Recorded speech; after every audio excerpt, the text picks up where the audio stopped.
FIFA World Cup 2026 group B এর একটি অত্যন্ত গুরুত্বপূর্ণ ম্যাচে মুখোমুখি হয়েছিল সুইজারল্যান্ড এবং সহ আয়োজক কানাডা।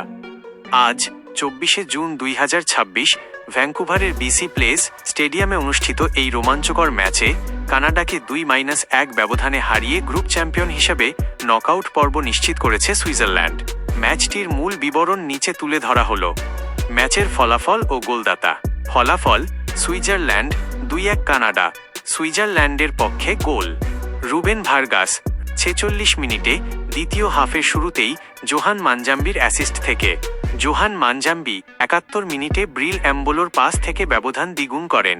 কানাডার পক্ষে গোল প্রমিজ ডেভিড 75 মিনিটে বদলি খেলোয়াড় হিসেবে মাঠে নেমেই নাথান সালিবার অ্যাসিস্ট থেকে গোল করে ব্যবধান কমান।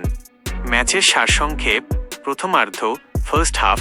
প্রথমার্ধে সুইজারল্যান্ড বলের নিয়ন্ত্রণে এগিয়ে থাকলেও প্রায় 68% কোনো দলই গোলের দেখা পায়নি।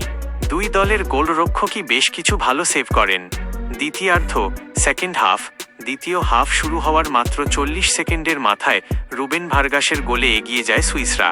এরপর 71 মিনিটে মানজাম্বির গোলে 2-0 ব্যবধানে এগিয়ে গিয়ে ম্যাচ নিজেদের নিয়ন্ত্রণে নেয় তারা।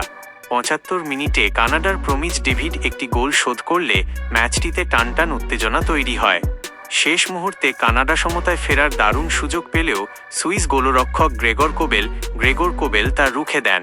গ্রুপ টেবিলের বর্তমান অবস্থা: এই জয়ের পর সুইজারল্যান্ড 7 পয়েন্ট নিয়ে গ্রুপ বি এর শীর্ষস্থান গ্রুপ চ্যাম্পিয়ন অর্জন করেছে এবং তুলনামূলক সহজ প্রতিপক্ষের বিরুদ্ধে রাউন্ড অফ 32-এ পা রেখেছে।